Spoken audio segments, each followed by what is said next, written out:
Hello friends, welcome to today's video. Today's topic is end-to-end flow of a data science project. Now, if you want to attend interviews and the interview may ask you the questions related to your end-to-end project. So this video will help you to understand the steps or the processes we follow in our data science project, and this will give you a clear picture so then you can perform well in your interviews. So first step we follow is the data collection. Obviously we are working on data, so you have to get the data, and the source of the data can be a database table or it can be a file or some other different ways also we can get the data. If you have to get the data from a database, then you can do a connection from your Python code or R code and you can retrieve the data. So this is data collection. Now comes, after you get the data, the first step we follow is the univariate analysis. Univariate analysis is analyzing or study your data, like what is the structure of the data. It gives you the clear picture about the data, like the how many features are there, how many observations are there, and the distribution of each feature. Like you have one variable, then what is the minimum value of that variable. First of all, it will give that it is a categorical variable or it's a numerical variable. Then what is the distribution? If it is a numerical variable, then what is the distribution of that variable, like minimum, maximum, mean value, median value, and the different percentiles value. So it will give you the total picture of the data.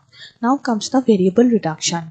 Variable reduction is actually, if we have 2000 or 5000 variables in our data, then all these variables are not important to predict the target variable. So we need to reduce the number of variables, and it's not feasible also to use 5000 variables to train the model. So variable reduction is the process which will reduce the variables, and PCA is the method we can do, we can apply to on our data to reduce the variable. Then comes the data splitting.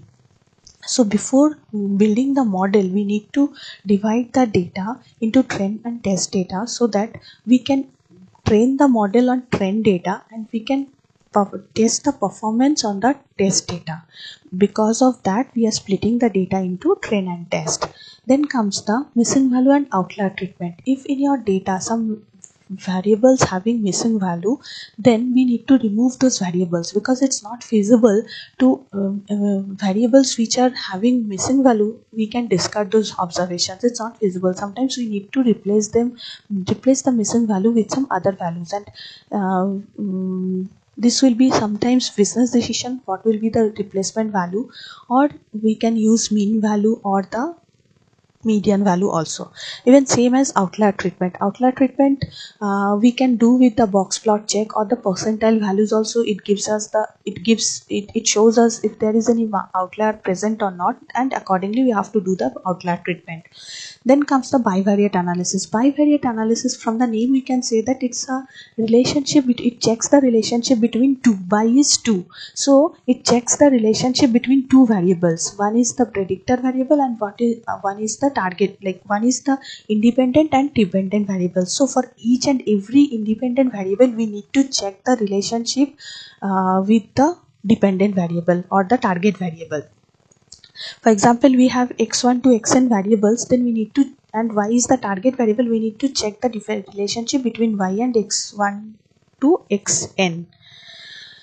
Then comes the multicollinearity check. Now what is multicollinearity? Multicollinearity also checking the relation between the variables, independent and dependent variables, but it is like if you have x1 and x2 two variables, and x2 is nothing but 2 multiplied by x1 variable, then there is no significance of x2 variable, like one more additional variable. x1 is the same variable of x2, so either one we can use to predict the variable. So those kind of relationship checking is done in the multicollinearity check. Multicollinearity check we can do okay, for bivariate analysis we use chi-square method or ANOVA method or information value also, and for multicollinearity check we can use correlation method, or we can check the VIF, variance inflation factor. Now comes the model development. Model development, all this process we will perform on the trained data. After the data is splitted, then missing value, bivariate analysis, multi-quality, everything we will be doing on trained data. Because trained data, we implement the model, we train the model on the trained data. For that we are preparing the variables, so that the model perform well. After we build the model on trained data, then comes the model validation part. In model validation part, we will apply the model we got, then we have the test data, then we'll perform the testing on we'll apply the test data on the model and we'll see the output, and then this output, comparison of the output will be done in the accuracy part. Like this will give us the performance of the model in the calculate accuracy. So we have to calculate the accuracy, and if the accuracy is very high, then we can say that the model is very good to predict our output variable. And some project will have the implementation part also, or some project will be end here then after calculating the accuracy.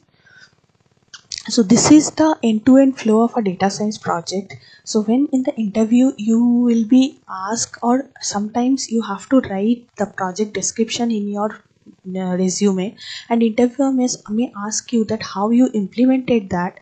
If you memorize that, or if you have a clear picture of this, the flow diagram, then you easily can apply you easily can reply to the answer.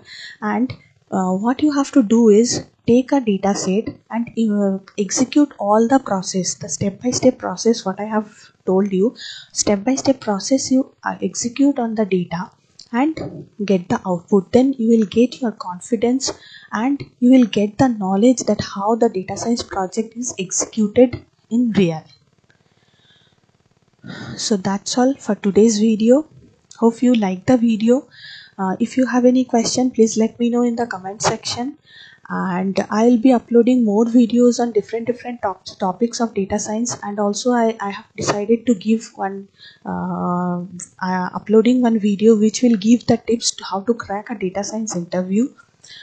So if you like the video, and please do subscribe my channel, and please like the video.